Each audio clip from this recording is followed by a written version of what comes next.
Hello, hello, hello, cheeky natives. Um, it's your boy Letlogonolo. It's Thursday, and you know what time it is? It's another launch. Like I feel like Elma and I are, should just leave our day jobs and become launch queens. Hey Alma, how you doing? Like Sabo, wow. Hi, friend. I'm okay. We're currently freezing in Joburg. Um, I don't know. Like winter is just a gift that keeps on giving.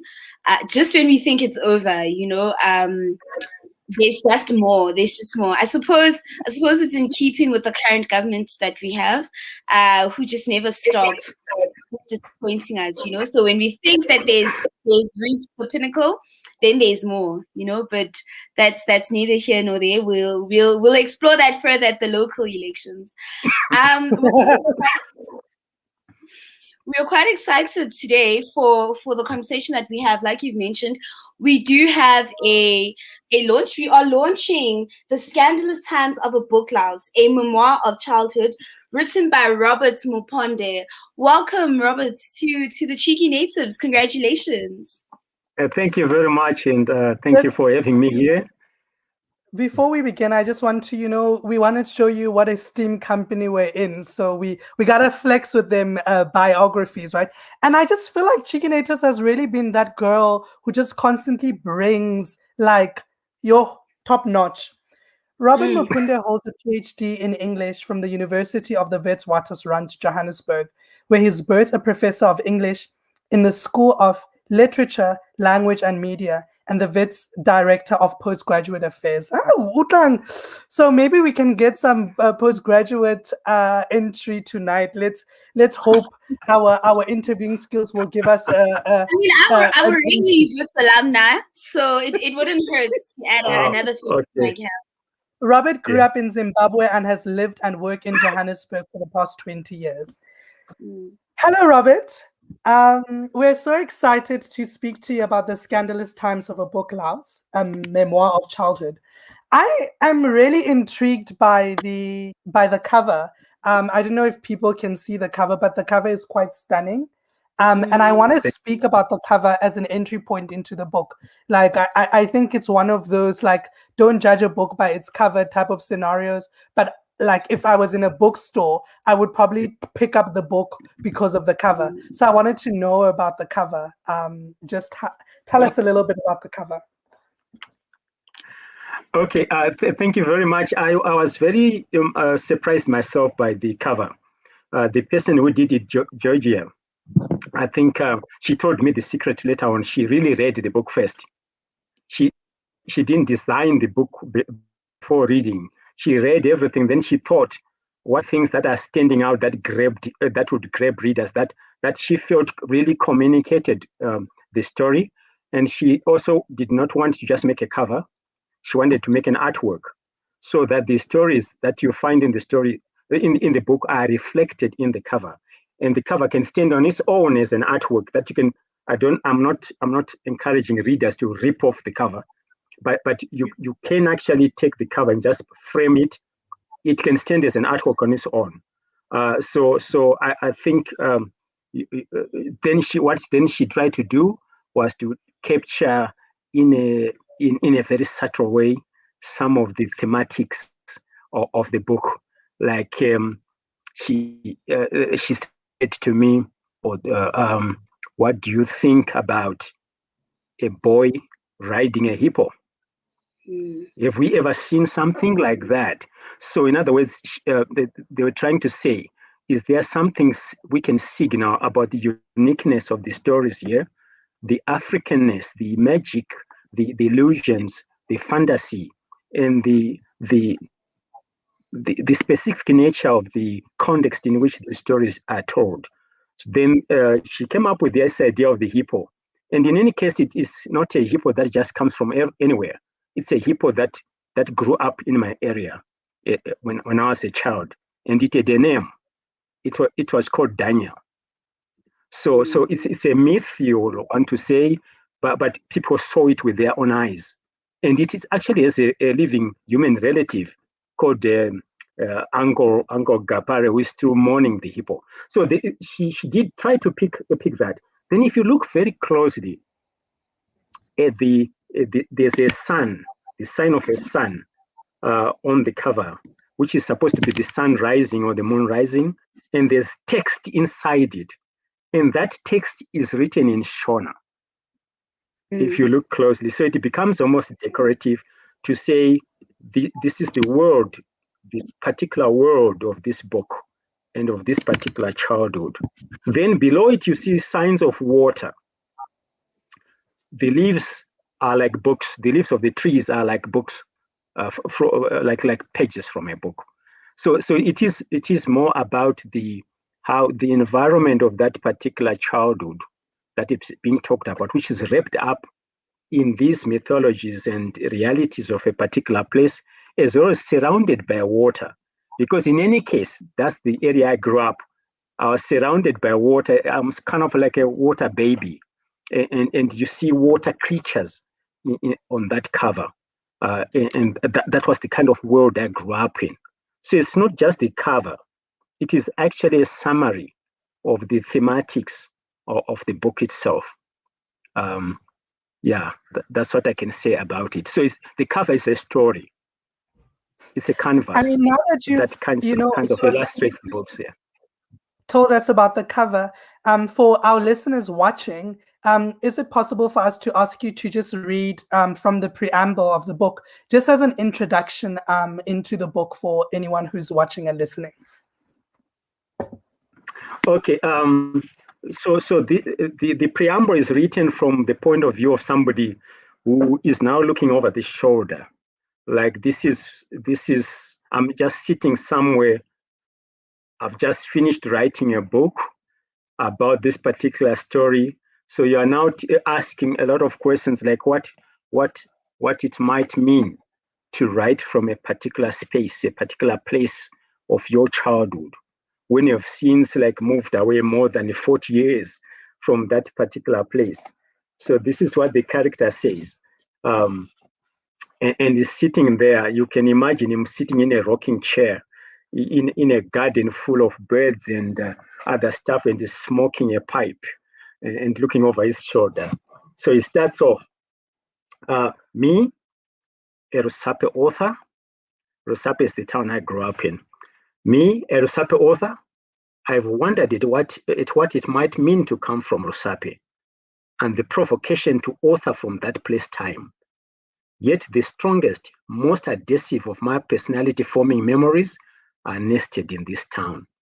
I have therefore thought about loss as a refrain and a character. As I take a wobbling stroll in my pasts and stray into my sedentary present, I feel that my early childhood has always walked in front of me, like a shadow when the sun shines behind my back. It now occurs to me that I lived more intensively in my primary school days than I have elsewhere. Yes, this collection of stories about a story concerns itself with my preteen imagination and escapades. Rusape, what have you left me fit for? Your glories, like a civilization vanished and fitfully emerging? Your memories in decline, fearfully convalesce like a mind in a dusty library. The country itself, Zimbabwe, now reminds me of old, unending beginnings, incessant violent rebirths in a maternity ward filled with midwives who loathe children. I write far from Rusape, in the hectic tensions and excitements of Johannesburg. Most of the people I write about in this book are dead, making my recollections an exercise in symmetry tourism. Places like Marusape mostly vanished. The newspapers, magazines, textbooks, songs, these are now collector's items. There is therefore in these pages whispers of the robbed mourner. Yet it is not a book of the dead, but the reimagination of the vanished and its survivors, the resurrectory power of storing. Let us read and retell the stories together. Thank you so much. I think that sets a beautiful scene for us to begin with. And I think earlier when we were discussing the book, I'm always interested in memoir writing, right? Because in many ways, memoir is the act of revisitation and reflection.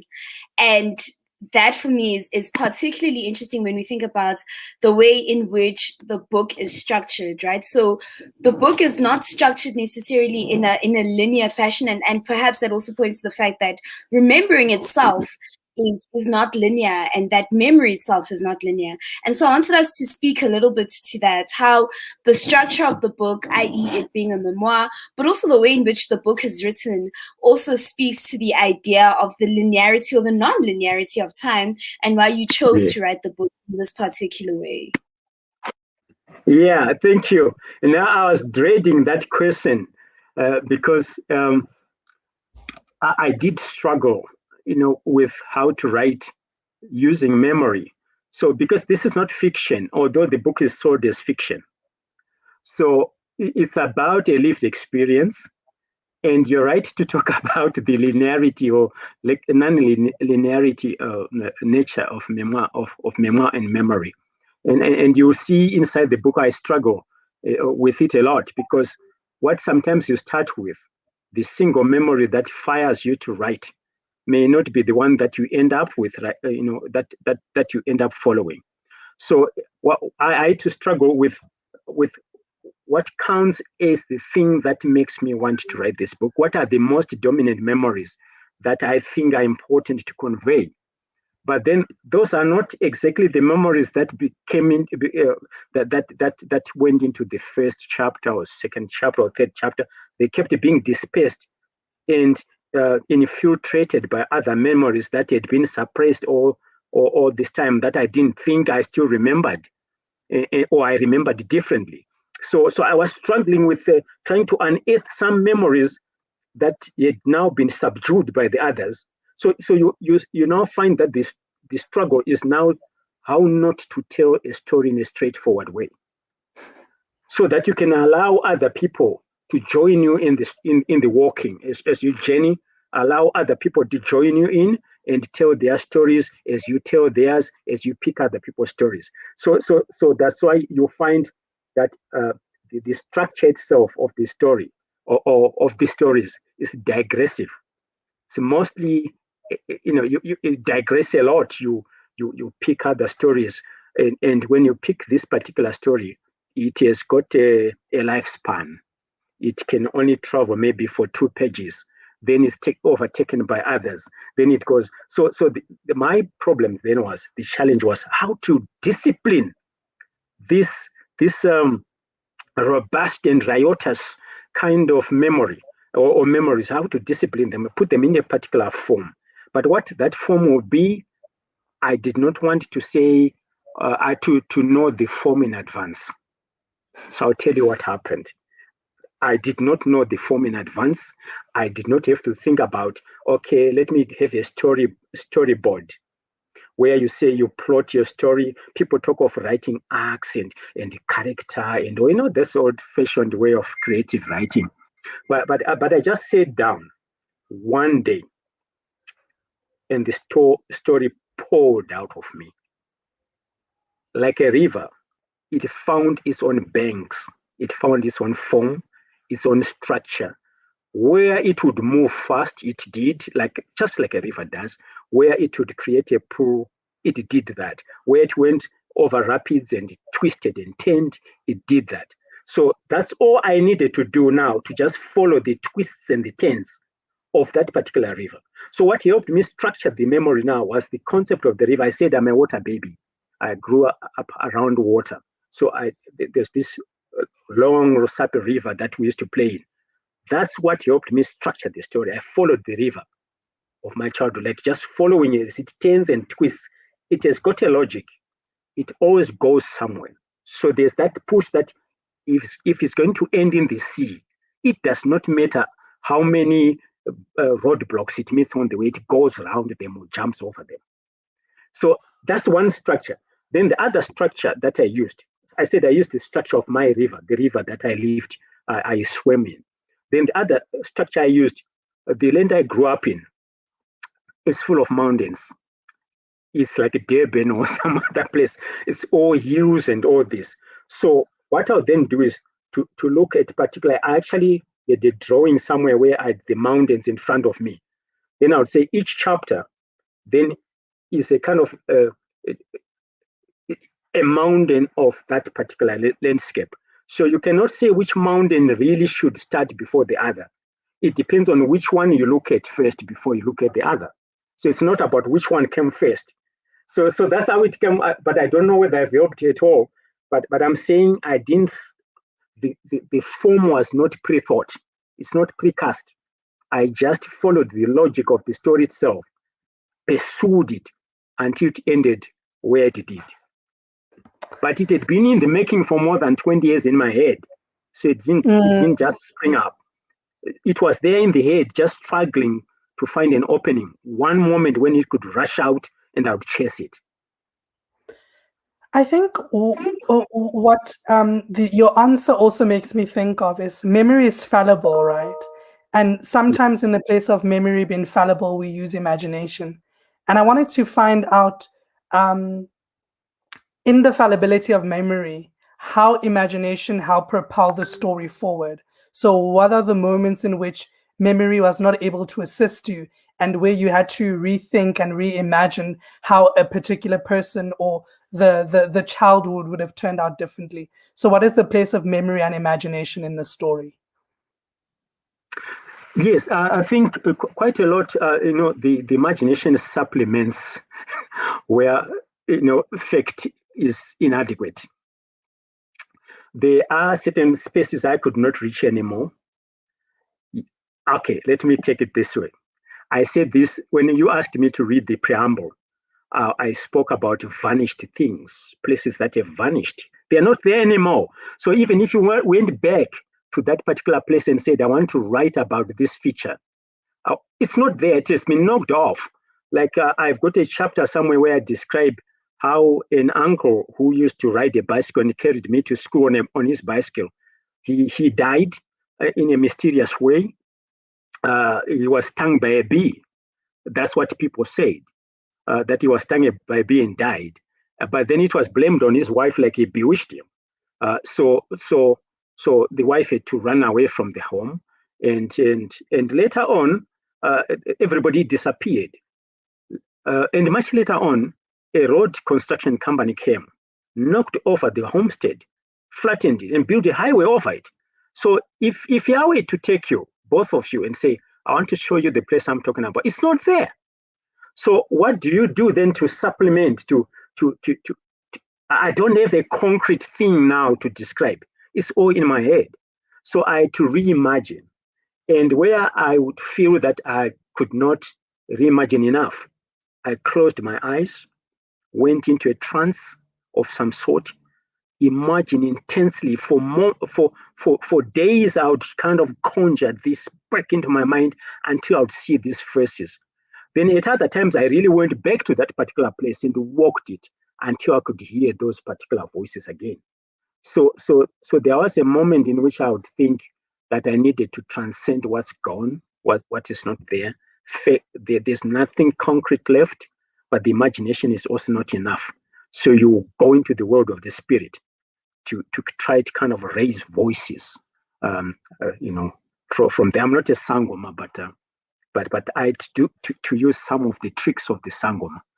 Yeah. There are some interesting relationships that are captured in the book, but I think what for me were some really interesting relationships with the power dynamics in families. So you see the ways in which even people who would historically be disenfranchised from power, like women in a particular rural setting, are able to exert themselves in very particular ways, right? So I think of the kind of exertions that I think of somebody like Aunt Jessie, who doesn't live in the rural area, but Aunt Jessie is able to exert a lot of power and a lot of dominance, even over the male figures in her life, right? Oh. And so much of that is also linked to the economical, right? So I think of the interplay between the social and the economical that we see in the relationships between people like Aunt Jessie, for example.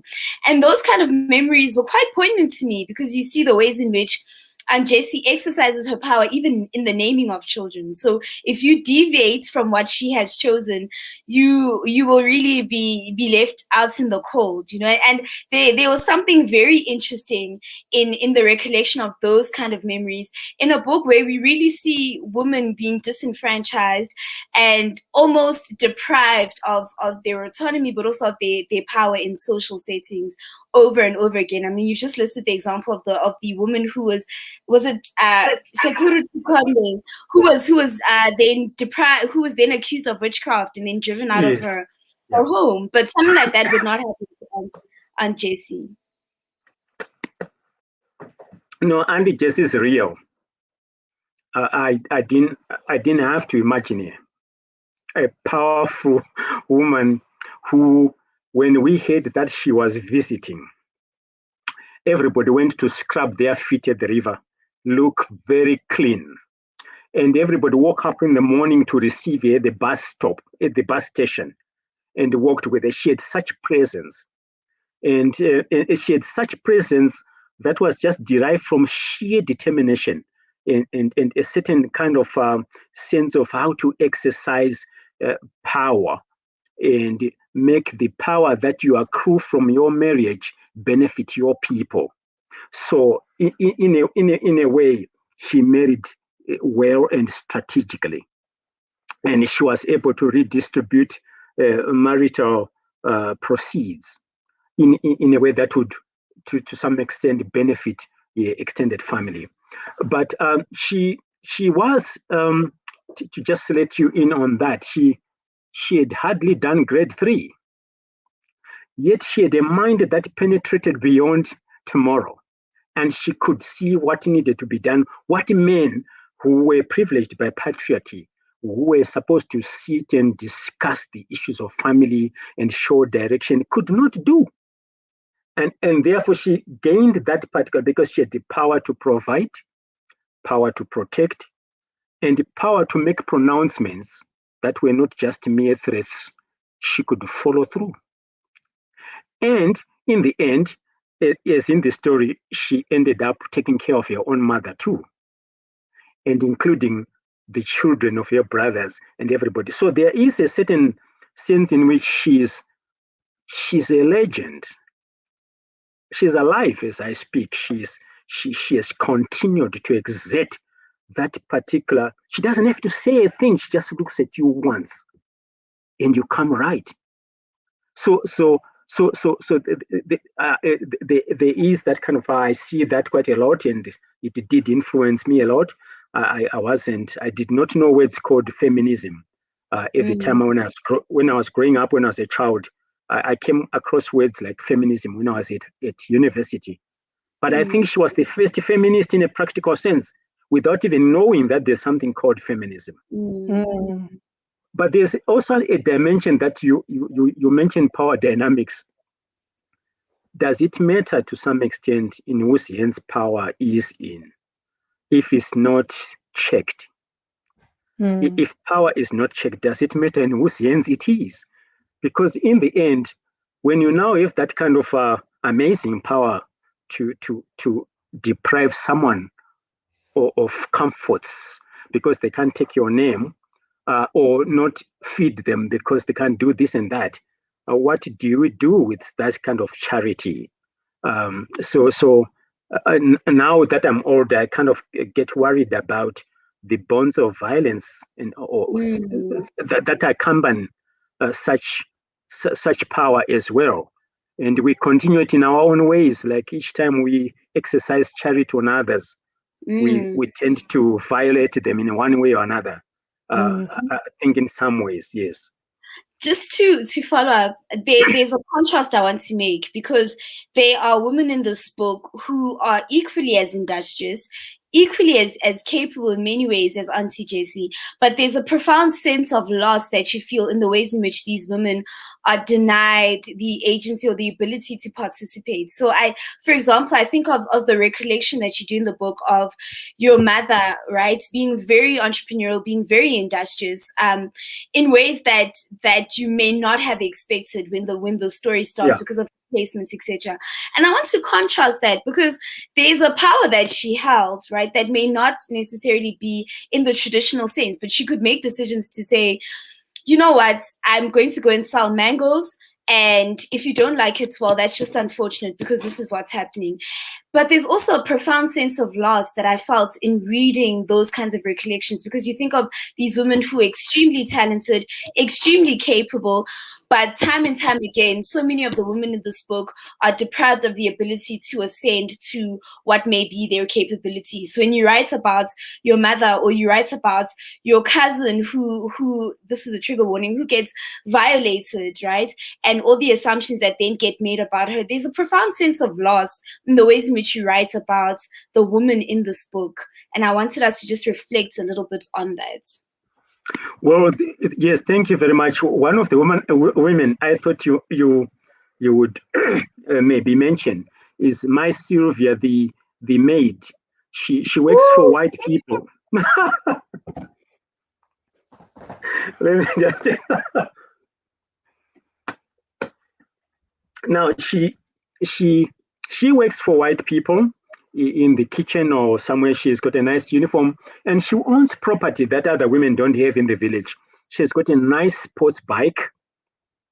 When other men who work so hard, or they think they work so hard, they have all the bicycles that are very uncomfortable to ride. And she has a home. She's single. She's got a home. She's happy. But then there's something that curtails that freedom. That kind of freedom, she is never fulfilled. One way, and one man comes up, he's got an old Dodge truck, and he starts walking around, gives you a surname, because to some extent, in a patriarchal situation, I listened to was it Tuesday's discussion that you had here with is it Tenjiwe? What's your name? Yes, with Tenjiwe, yes. Yes, yeah, I did listen to that too. So. And somebody was asking about, if you are a woman, you go to university, next thing they ask, are you married? You get married, next thing they ask, do you have a child? It's like you never complete or complete it unless you mark this territory this way. So that's what happened to her, and it's unfortunate. And the violence that is used to contain women who cut space for themselves for freedom is really, really horrendous. So she's got her leg broken and her property destroyed. All for what? Just because she wanted to be Mrs. So-and-so. And in the sense of the mother in the story who decides, after enduring abuse from relatives, from friends, from all these people just coming up to take up their children on their way to school, somebody just stops them and says, hey, you, come and work in my garden. And you're on your way to school. Then, you're abused totally. And she decides, but let me look within my own yard. The resources are not beyond me. I've got these mango trees that I have got. I can sell them in town. I can sell them somewhere else and find something. And when she does, by the time that somebody begins to find something, and that kind of refrain of loss as a character, loss comes up to almost everybody. Everybody is, to some extent, touched with loss. Just the moment you're just about to take the bus to go to somewhere, something happens, you don't go there. And it crushes you. It is within the nature of that kind of very society that violence lies, and loss lies within that kind of context, that kind of environment, that to actually outwit it and be someone else, it takes a lot of energy and lot of intelligence to be. It's like the fate. It's your fate as a woman, unless you are like Tete Jessie, who then gets out of that particular environment and is fulfilled when she gets out of it. Mm-hmm. So there is also that kind of thing that constrains you. It's wanting, like you're just about to do something. It comes also, it's not just about the women. Sekuruma Dongi, who buys a nice bicycle and he starts a little shop in town. The next thing, he is stung by a bee at the school where he's working. and he loses everything. And it's gone. So it's not imagined loss. It's the kind of thing that you saw with almost everybody who tried to do something about themselves. Or think about the hippo. He is a man. She's just recently just married couple, and they decide life is changing. We need the good things of life too. So so what do? They try to play an equivalent of lotto, but this is where you go to a sangoma who gives you money for luck. You get that a lot in Johannesburg with people advertising on street corners like you want to win lotto, you want this magic for this. So they do that. And they do get it. They get the magic, they get the muti, but something happens, they turn into hippos. They're gone. So something is always about to transform you through loss, one way or another. Hmm. And it's how to keep ahead of it, really. That is the challenge. Yeah. Another question or interest that I thought when reading the book was the fascination of childhood, right? Or childhoods to connect with sort of creative works, and then to historical trajectories, political or social movements, right? Like just understanding the Chimurenga, for instance. And I see another author from Zimbabwe posted a comment that I'll just read connected to that. It's like, congratulations, Robert. Tafadzwa. I've just started reading your book and I'm excited. I'm curious to find out how you thought of the connection between the loss and childhood, and also just connected with that about the fascination of like childhood connected with political and historical trajectories. Let me start off by saying thank you very much. I just want to see an economic way of addressing both questions. One is the Chimurenga, the liberation struggle itself, was said to be a struggle done by the sons and daughters of the soil. So the idea that you would have to be a child of that soil, you defending the soil, meant that the imagery of the nation, of the new nation that would be coming up, would be imagined as a child being born, that would have then to be cared for, fought for, protected, and it has to grow. So childhood also in a colonial setting, African societies like to think of themselves as having been very innocent before the coming of the white man.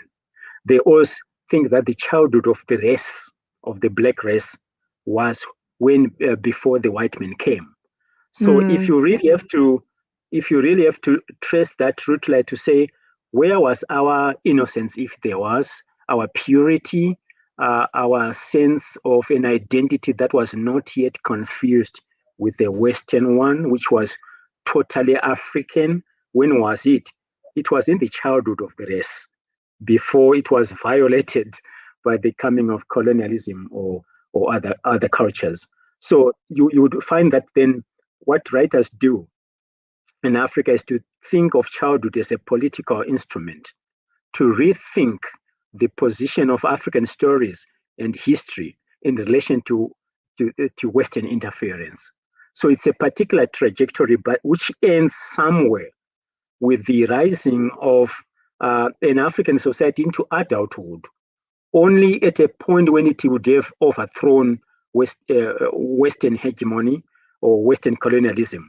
That's when you say we have 1994 in South Africa, we call it democracy. But that's when the childhood of that particular nation transforms into an adulthood, where you can now run your own show, run your own affairs. And you see that quite a lot across Africa, that adulthood is when you enter nationhood or independence of some sort. So the stories of childhood are linked to the political processes of emancipation or decolonization and finding a path and an identity for oneself in a way. But they are also very much abused, because when you start talking of childhood as innocence, it makes you not question the kinds of things we Africans were doing to each other even before the white man came. So whose innocence and where was that particular innocence? So for me, childhood is an instrument of critique. I use it to critique. I do not use it to celebrate. I use it to question things in a way. Now, if I should answer that question about why make a connection between the louse and childhood, no, that louse is a book louse. It's not just the louse of poverty where you're beaten by these insects. That when you're in this kind of poverty that I am familiar with, where you go to school scratching your armpits because lice have feasted on you. But this is a book louse that feasts on words, and it is like a child. It does not quite respect where it puts its foot. It can even be feasting on the words in the Bible. It can even be feasting on the words that are in Shakespeare's books, in the newspaper, in magazines, and all this. So it is that kind of curiosity which knows no bounds. You're just curious about various things that you want to know. What's in a word? What's written there? What's in that corner? That's why when you kind of parents are always struggling with pulling children out of corners. Don't sit there. Don't touch that. It's fire. It's what? No, don't do that. Because they just want to touch it. They want to see it. So a louse does crawl into that kind of book that takes you years to read. But it's that kind of curiosity. Then the other thing about it is also the fascination with the books that we grew up with, books we didn't have. Now, it's an irony that you get fascinated with books you don't have. But because you didn't have it, you now wanted it so much, so that everything you touched, you turned into a book. Like King Midas, turning everything into gold that he touched. So you turned every little newspaper that flew your way into something to read. And I remember talking to some people as well, some young African people who were saying, yeah, what you're telling us is this. Even us, when we were going to the bush toilet and we found a piece of a newspaper that had been used in the toilet, you try to scrape a bit of mess off the newspaper or of the paper and try to find the words on it and read before you use it. So there was that kind of real like reading this moldy stuff, but find the meaning out of that moldy existence. That is about the book louse, to try to make sense out of that moldy existence, and make home out of it, and make sense of it. You know. Mm-hmm. I think further to the critique of the ways in which we think of childhood, I'm struck by the relationships between the children in this book and the treatment that they receive from their teachers. I think in many parts of the book, I was actually struck by really what was bordering on just the mean-spiritedness of teachers, right? And I mean, you think of the classroom environments and how there's already a power differential that exists, but the treatment of children in the classroom also speaks to the way in which we think of children in general, right? As though they should just be grateful for the opportunity to learn, but also about what it means to not be scholastically gifted or to not fit into those typical categories. And so I wanted us to speak a little bit about that, because I felt that there were multiple layers to the critique that was made in some of the recollections regarding the ways in which the teachers in this book interacted with the children. Yes, it is something that's why I often refused to be asked to go and speak to schools each time I visited Zimbabwe or other places. Like, oh, you should be a role model. Go and speak to them about, I said, what I would say would not be something I would say at a school, because teachers at some point were terrorists rather than teachers. They were too heavy-handed, and they had to demonstrate that they were teaching you by punishing you. So teaching was a form of punishment that you had to endure. It was a form of humiliation in some cases. There was no care. It was a colonial institution and with colonial values, that it was about power. I know this, you don't know that. You need me, I don't need you. So there was nothing like teachers feeling that students or were the messages that you sent to the future. Like when you raise them, they become future leaders. What you needed to do was to show them that you're in control. But of course, there were exceptions. Once in a while, you found a nice teacher like Miss Msonza there. And I remember that when I was writing one paragraph about her, and I was alone at home in Johannesburg and writing. It was around 4 p.m. when I was writing that passage, and I just started crying. I felt I could see what wasn't there, what wasn't always there with other teachers, and I was saying I was lucky that I fell into some kind hands. So you were lucky to fall into the hands of a kind teacher. It was not the rule; it was the exception. But you'd also see, I think people of my generation who went through that particular school recall school as brutality, where even the prefects were almost like teachers too. They were allowed to beat you up when you came to school, and they could get out of class and just beat you and punish you, take over your life in some ways. So it's a colonial situation. Who do you report to? Where do you go to? The education officer, who was supposed to oversee the schools, to control schools, would himself come up and kick the headmaster on the butt right in front of students. Like, yeah, I want you to run my school this way. This is not the way you run schools. And we would all cheer.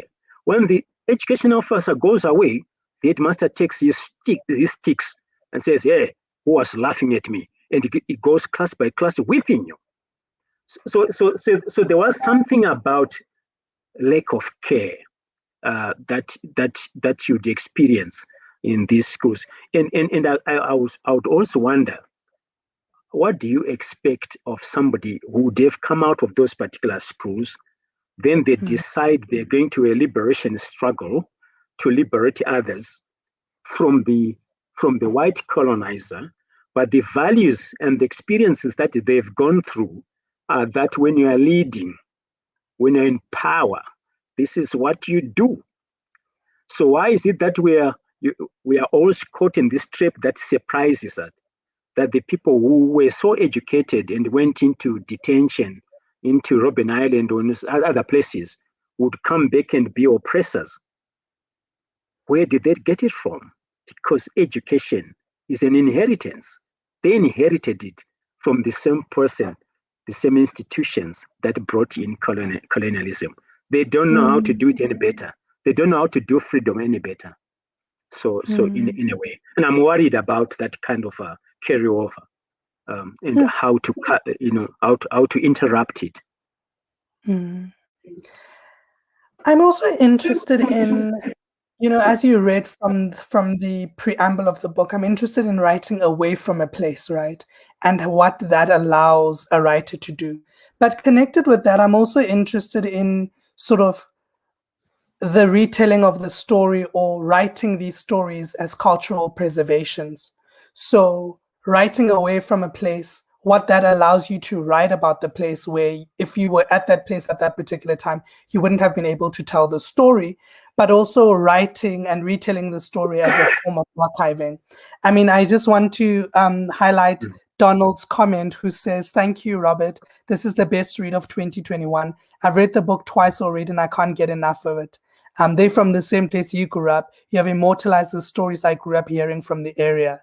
So I'm thinking about that, right? Like just this idea of cultural preservations, how many people will benefit from this book, and what also writing from Johannesburg allowed you to do that perhaps writing from Zimbabwe would not. Thank you very much. Certainly, I want to be honest with readers and you. I would not have written the book had I remained in Zimbabwe. I would have lost perspective. I would have lost distance. I needed distance. If I had written it 20 years back, when I wanted to write it, when I thought I could write it, and there are many rehearsals in that book with which I indicate that I did try to write this book when I was grade 7. So I did try to write it when I was grade 7, and you pick a paragraph somewhere there which says something about the consecutive days everything went wrong. That was synopsis of this book, which I did when I was grade 7. But I would have been a very angry person with a very narrowed down perspective, too emotional, maybe not generous enough with some of the characters that I interacted with there. I might not have been able to do it. So when I moved to Johannesburg, I experienced something else also that renewed my perspective on things. And one of the things that happened to me was immersion in the multiplicity of accents and language that you find in Johannesburg. I would be watching, for instance, by the way, I watch Scandal. I'll be watching the soapy Scandal in Rhythm City or something, because they always translate words. They will be speaking in local language, put it in English. And I'm saying, wow, I also say that. Those words come from Zim. No, they don't, because I had been told that in what I called my mother tongue, that it was the standard Shona that I spoke. Then I find no. Actually, it's in Zulu, they also say that. In Sotho, they also say that. So whose words are these? So it liberated me in terms of language. It liberated me. And I would find Afrikaans words that were in Shona. And we thought would fight very hard to say, and would say, these are Shona words. And yet they were Afrikaans. Then I discovered that after immersing myself so much in Joburg and South African life, then I discovered that actually we were lying to ourselves all along. We don't live in a silo. We belong to so many spaces and so many languages and ethnicities that is not easy to say you come from one ethnicity, one language. Our own Ketro, I must tell you this, do not understand Shona. They understand Afrikaans and Zulu. So when you are plowing your fields and you're following the plow and you want the Ketro to turn, you don't say that in Shona, you say, Kom, Duze. Kom is Afrikaans. Duze is Zulu or Ndebele. So they don't understand Shona or Shona Ketro in a way. So that helped me quite a lot. So if you were talking of cultural preservation, now our Ketro have preserved Afrikaans and Zulu, not Shona. Yet they do a lot of rituals that we think are very central to us as the Shona people. But their language, the language they hear, is from South Africa, in a way. So it allowed me then that latitude to say I can play with words, I can play with language. I'm not a slave of any particular space or particular memory or particular context. I think I can broaden the context. That's why you find even in the book a lot of music there from South Africa, from Southern Africa, from West Africa, from all over the world. References from all over, because I felt so free writing from Johannesburg with that distance, and I could be amused about all the things that I used to be very angry about. I felt that they were actually amusing. They were not things to be angry about. It's an experience. So if you talk of cultural preservation, I think the only preservation I've done then was one certain experiences, not necessarily to preserve them. In fact, it's too late, because I wanted to ask you if I could have shared the photograph of the rock star in a chapter called Double Shuffle. So that's one person perhaps I've immortalized and preserved, because he became a cultural icon in a backward rural village. You have a rock band that is playing rock music in a village where people play their drums and their moonlit GTs and all that. So I did follow him up. I traveled from Johannesburg, and I thought he was dead all along. He wasn't. He's alive. I have got a photograph of him. I thought I wanted to give it to you so you could share on screen. I found him in 2018. He's old. He's 70 now. He's broke. He's living in some kind of slum. But all the memories are there, and I chatted with him, and he gave me the story about that rock band that also disappeared totally. So that's one thing I've been able to immortalize, including the very building in which he played, which he used to mark the territory, like everybody coming to that place in a time of colonialism where Black people were not allowed in particular spaces. This is the only place where you could come to. But it's knocked over too. So if you want, you could call the book an exercise in archival politics or archival practices. To archive the things that have vanished, curate them. That's perhaps what distance has allowed me to do, to understand their value and how they made me and how they made other people. But they are no longer there. Speaking of cultural preservation, there is something about the oral storytelling and the oral traditions that are carried out in this book that I found particularly interesting, right? I think that this is something that even for me growing up, my granny would tell us stories, and of course the stories would even be African if the stories didn't have some sort of hidden meaning attached to them or a life lesson. And for me, the storytelling in this book is particularly interesting because I think that for some people, the storytelling is a device to forget. To forget the difficulties of the situations that they're living in, to forget about the precarity of the situations that they find themselves in, the poverty that they're experiencing. But the stories also function to remember and to immortalize certain things or certain experiences, right?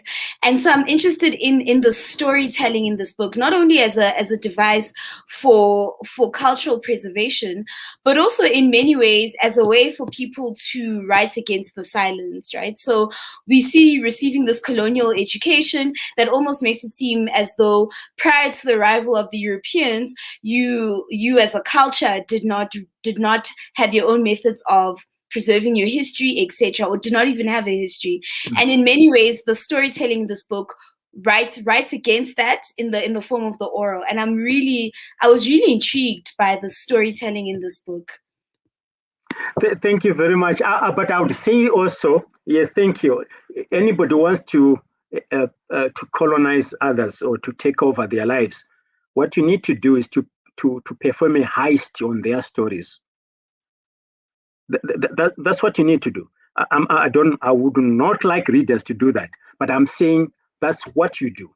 You want to take over people, take over their lives, remodel them according to your own image, take over their stories. But then the purpose, when you take over your own story, you repossess yourself, you reconstruct yourself. So that's what happens in those particular stories, that when everything else is failing, there's loss all around, there's pain all around. What you are left with, even when you have just 3 mango trees in the yard, is the power to tell a story, even when you are dying. And you'll see that there's this man who goes from funeral to funeral, looking for the last words of the dying man. Because he wants to preserve that, he wants to know, what did he say? Because when all is said and done, what is the story you leave behind? What do? The Chicken natives will leave this story, that this is the thing, the platform they created for African writing and African voices. This is what will live longer after you're all gone, and we're all gone. So this man wants to archive, to curate these particular stories. What did this man say? And you find that everybody's holding on to a particular story there, whether it's a story of dogs or like just telling or whatever it is. And some people too use storytelling as a form of power, and they abuse it. So we should not romanticize just the ability to tell a story. We should critique, we should question how do you use the power to tell stories on others? There's the man there, Mr. Robert Chimurenga, who enslaves the children and makes them work for no pay so they can, as he tells them stories. Now, isn't this what has also happened to us when we are put in classrooms by the colonizer?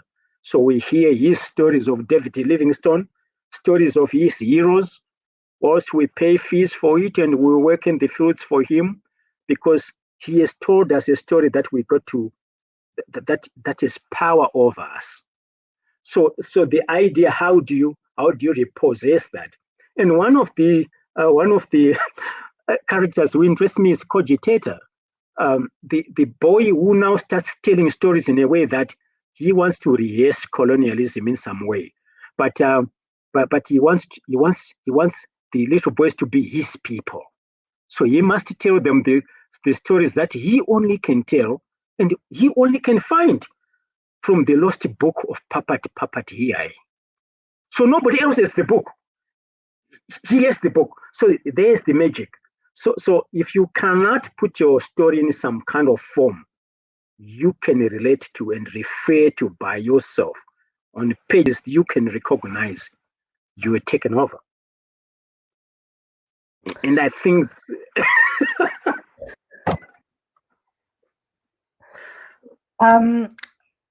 there's a question from Donald from YouTube. I'm intrigued about how fatherhood is portrayed. How did the fathers in your childhood contribute towards your own fatherhood? I just want to add to that question because there's a quote in the book that has stayed with me, and in the book somebody is speaking. I think it's your grandfather speaking to you, and he says you have to think about what you are given from your father, or what do you take from your father. And I think of Lebu Mashile asking, what kind of inheritance will we leave for our children, and what will they take from us? And so I just wanted to add to that question by Donald about how fathers have contributed towards your own fatherhood, but also what do we take from our fathers and what do we leave for our children? Yeah, in African society, your father is not just your biological father.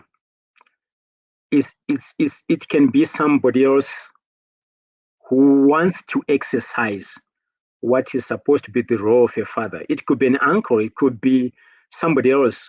So what you do is you pick examples from others around, and other people can raise you without knowing that they are raising you. Like the character that you find in the book that is riding the bicycle, Sekuru Madonge, who is teaching that we need to work hard to have something that we can pass on. Look at my bicycle. It may not be new, but this is something I can hand on to someone. So, and even as he's riding with this boy at the back of the bicycle, and he sees some men on a cart, and there's a little boy walking in front, and he says, you know what? There's something going on there. This boy will inherit this. And then, so there's, but this is not the boy's father. This is somebody else. And the grandfather has got his own. So in other words, what you end up doing is you make selections from which aspects of your own father or the fathers around you think were more empowering and which were more disempowering. If storytelling is what you inherit and you can forgive and forget other weaknesses, then you take the strengths. Because it's not good to simply say, to look at our parents without being critical, but we look at them with the hope that will be better than the weaknesses they exhibited, and that those weaknesses can be overcome in some way. So I would say I picked from so many people, and I picked also from women that I grew up with, that, sometimes fatherhood is better exercised by a woman than by a man. As you see with Tete Jesse there. Yeah. Another question is from Tatenda. I'm not sure if you're related in any way. Can you speak a bit on the bullying in the book? Quite a lot of children are affected by bullying they encounter. How did the bullying affect you, and did it play any part in shaping who you are? Well, I would say in the time, I think you can also see it now. I think it was here in 2021, you saw a lot of it on television, children bullying children, and one ended up actually, I think, committing suicide here in Johannesburg. It was on the news. It's quite widespread. So I think bullying comes from, it's not just an aspect of the past, like my past. It's continuous even in the workplaces, where you do get bullied by other professors. And you have to find a way to do that. So it does affect one, and you become very conscious. You become very conscious that you need support systems, and you have to be very conscious. In my case, that I speak up. I find ways of calling it out, that this I cannot tolerate. But when I was a child, you learned to move like wolves in packs to protect yourselves, and it taught you one way or another how to defend yourself. That not every if you are traveling, it's 8 kilometers to go back home, and somebody stops you right in the middle. There's nobody to call. You look at the resources within yourself, like, how do I challenge this order? So I've learned to challenge orders as a result of having bullied, and to bulldoze them.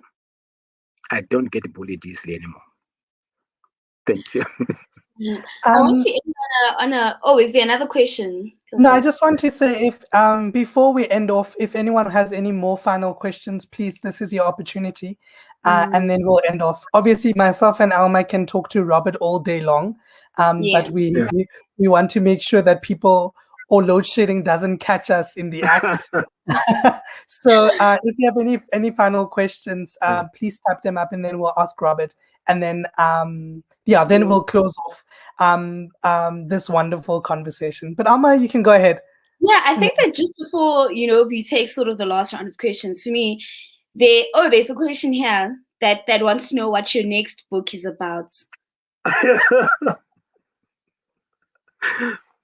I think that is a tricky question, because somehow of the way some readers think I ended the book, where I stopped, and my publisher has also been saying, you know what, we need the second book.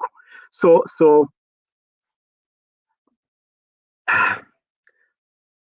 I've written a second book, but it's not a book in the sense I've written 4 this year, but they are children's books. They are for Nali Bali. Nali Bali asked me to write. So if I could consider that a second, I would say I've written 4 children's books for this year for Nali Bali. But if I were to do a second book, I have the title for it. It's called The Lost Tales of Papat here. It's coming from it comes from this book, from the unfinished stories that Cogitator was telling, but it goes in the direction. So my plan is not to do a sequential story like volume 1, volume 2, volume 3, but to create an oeuvre where I just pick, and develop in another direction. But I'm very afraid of the second book. I talked to my editor, and they said, then forget about it. Don't try to look at the end of this book. It is scary. It's a precipice that's very scary, and it's traumatizing for me. So yeah. So I think, but certainly the second book is coming. I'm working on it. I've got drafts, so it's called The Lost Tales of Papat here. So someone's asking from YouTube, how did you know that's the end of the story while writing? Well, I didn't have to imagine. That's how it ended. But if you are thinking of it as fiction, then you would then assume that I had to think about the end. But that's how it sort of ended. It's ended at that point, but I did feel that I have to end here. I have to stop writing here because it was messing up with my psychology. It was terrifying. I just did not know how anyone else would proceed from that point, and I needed to take a back seat, and it would require an entirely new volume to negotiate that fix that you find at the end of the book. So it was simply a psychological thing, like, you know what, I don't want to go crazy. I have children to raise. So I just stopped there. And I actually ran away. Right now, when I read the book, I make sure I don't read those last 2 pages. I'm scared. So, I mean, what do you hope that this book will do? What do you hope for the book? I think it will, from the feedback I get from readers, really. One, what it has done is to mess up with the idea of a genre. If you were too much constrained by form, like this is how you tell an African story, then you are free. You will soon realize that there are actually multiple ways in which you can approach an African story, and a story of childhood or a memoir. And I said there are no 10 commandments for writing a childhood memoir. So in other words, you free yourself, you start your own tablet and you read your own commandments into it. So it does free form. And then the other things I wanted to do, I've been an academic for a long time, writing hardcore stuff that only a few people would read. I wanted to do a crossover genre, which whilst be almost like a personal essay, analyzing my own experiences myself, but I wanted to have that kind of fictional quality to it that anybody and everybody can read. Because we in Africa tend to be, you can be a top-notch professor that is totally useless to anybody else outside of your classroom, because all you teach can only be understood by people in your classroom. So I wanted something that goes beyond that can be accessed by anybody who doesn't have to be a specialist in literature. Just enjoy the story, and it frees your narrative, because in every one of us there's a story that wants to be told, but you are often constrained by, do I write into a particular form? No, you can write around a form and over a form and beyond a form and create one. That's why the structure of the book is such a democratic one.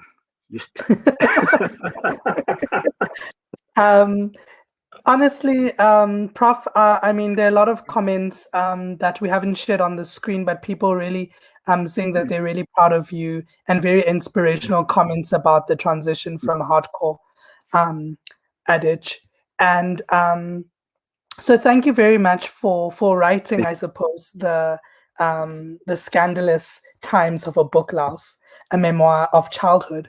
But I think more importantly for writing from a distance, because perhaps you being in Joburg is a blessing that this book came to form, and lots of people who grew up in the parts of where you grew up are able to savor those memories that they didn't believe were able to be recorded in the book or were worth recording. So thank you for taking up that work of archiving your childhood in a sense, and allowing people to, as you say, to create your own genre in a sense. We really appreciate it from the Cheeky Natives. We're saying thank you so much. And we really hope that this book will do what you want it to do. And we hope that more and more people, particularly in Zim and in Southern Africa, will read the book and buy it. I see there's a comment here. Where do we get the book? Look, I mean, if you really want the book, you can email us at info.cheekynatives.co.za. We'll be able to order some copies from the publishers and we'll be able to deliver them to you. If you have an exclusive books near you, you're happy to get onto exclusive books, and any independent bookstore should also have a copy. But if you're not in South Africa and you'd like a book, you can go to Penguin's website. It's also available in ebook. So you're also able to do that. And you said it's available in Zim as well. Where, if people want to get it in Zim, where do they go, Prof? There are two individuals. One is Weaver Press, which is an established publisher. They struck a relationship with Penguin, so they've got copies. They got them 2 weeks ago. They are selling, and they'll be launching on the 19th of August through the Zimbabwe German Society. Then there's another individual, an entrepreneurial individual, who has also collected copies, and he can deliver on bicycle or even in a combi, on taxi. He can deliver to your house. It's called Books Fantastic or Book Fantastics or something like that. And the guy is called Brian. So he delivers. He even sends, or even on a wheelbarrow, he can bring the book to your street. He's got copies there. So it would be remiss of us to end this without reading what I think is such a beautiful comment. And Tino has commented that he's really proud of you as his dad for having written such an amazing book. And I think that's such a beautiful note to end it off with. Thank you. Yeah, I think congratulations on having written this book. There's something so beautiful about us writing about our stories, and also writing against the historical amnesia that has existed, right? That almost believe that Black people's childhoods didn't exist outside of these colonial frameworks and ideas of Blackness. So it's beautiful for us to write against that and to write ourselves into existence. So congratulations, Robert. We are so excited to see what you do next, and we're excited to see your work with Nalibali. Nalibali does amazing work for children's stories in multiple vernacular languages as well, and so we're really looking forward to that as well. And I think thank you very much. And I think also, Prof, just to say thank you for allowing us to think of using our childhood as critique. I think oftentimes we don't want to go to that part of our lives because, as you said, of how painful it is. But this sort of encourages us to think of our childhood as a critique to broader societal issues, and to not think of it as lack, but to think of it as creating new worlds, right? So thank you very much for that, Robert. We really appreciate having you on the Cheeky Natives. And thank you, Alma. Thank you, Lesho. And I am delighted. I'm very happy with the initiative that you're having, and I fully support it, and I enjoyed myself. And thank you for having me. And thank you, everyone, from joining us. I believe a number of people may also have been joining us from Zim, or people who are of Zim descent have been joining us. It's really wonderful to see that, we're able to open this up for other people to support each other. So thank you, everyone, for watching. Please follow us on social media and check out our podcasts and our website for us to, stay connected. Once again, Robert, from the Cheeky Natives, a very huge thank you. And we wish you all the best for the upcoming launches and book festivals. And more importantly, we look forward to reading the children's stories as well as any other books that you may bring along. Okay, thank you very much. Bye-bye.